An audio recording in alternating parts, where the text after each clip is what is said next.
As promised, we're delighted to be joined by former Manchester City and England midfielder Shaun Wright-Phillips is with us. With a Premier League trophy as well. You guys are in LA together at the moment. What are you doing there?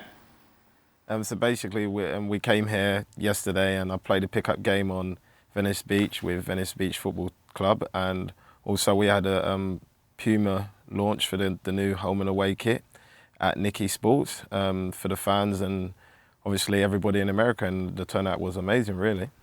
It's interesting, there was a man there with white gloves, very protective over this Premier League trophy we saw in prepping for this interview. But is there an argument to say, going into the start of the new season, that in fact the Champions League is now the priority for City over that Premier League trophy? There is an argument, but I wouldn't say it's so much a priority over the Premier League. For me, I think Man City are going to go into the season the same way they did last year and just concentrate on it game by game and just try to win every game possible. Let's talk about some of the key players. And it's interesting, you take a look over the summer in Copa America. Gabriel Jesus, fantastic. Key for Brazil, got better and better as the tournament went on, Shaun. But still, in theory, playing second fiddle to Kun Aguero. That's a balance, isn't it, that Pep Guardiola is going to have to address? Yeah, of course it's something he's going to have to address, but at the end of the day, I think Jesus, he knew what he was coming into, and he's behind an outstanding striker, and I think not only is he getting better, but he's getting better by learning from somebody like Kun Aguero, and I think he's only can do is get better and better and keep learning from the best, really. If you're in a situation, Alex, you bide your time. Yes, and I think he has to be very objective with himself if you are Gabriel Jesus.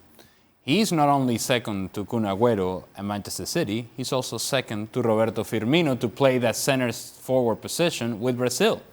And so you have to evaluate yourself and you have to be very, very honest. And Gabriel Jesus wouldn't be able to have the same role that he had for Brazil with Manchester City, given the quality of players that Manchester City has in those very same positions. So you think of Bernardo Silva, you think of the possibility of Sterling, you think of the possibility of De Bruyne, and so on and so forth. The list just goes on and on for Manchester City.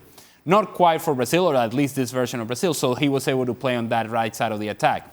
That's not going to happen with Manchester City. And so therefore, where are going to be his opportunities to play with consistency? Well, it's going to be coming off the bench with Kun Aguero, who has a history of injuries, who has a history of sometimes not being available. And if that's the case, then you have to make the most of those opportunities. The only way that you keep Kun Aguero on the bench is by scoring goals.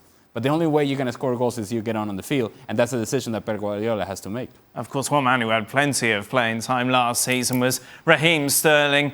Really took that step up, didn't he, from a very good player to a world-class player. An exceptional campaign for the England international, Shaun. I suppose the big question going into this season is whether or not he can continue that curve upwards.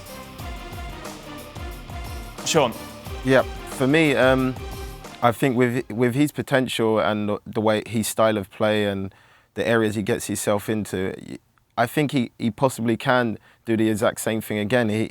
He's pretty much scored 50% of the games he's played in, and for me, to keep that up, it'll be hard, but he's definitely got the attributes and the potential to do it all, and if not, possibly do it a bit more. Did it surprise you, Shaun, how good he was last season?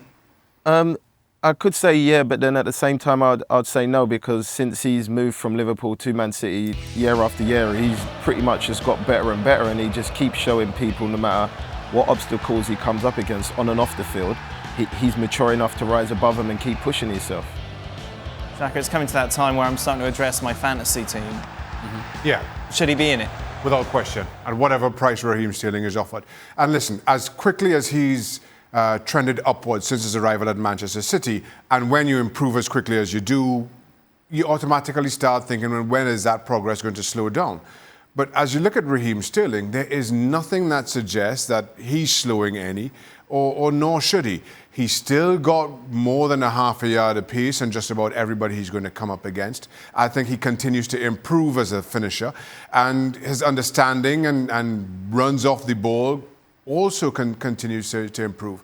So for me, I think he continues to get better and better, and whatever price he's offered at fantasy football, take it. Yeah, That's the thanks, important Jay. thing Thanks, here, Jay. after all. Good. For more, sign up now for ESPN Plus.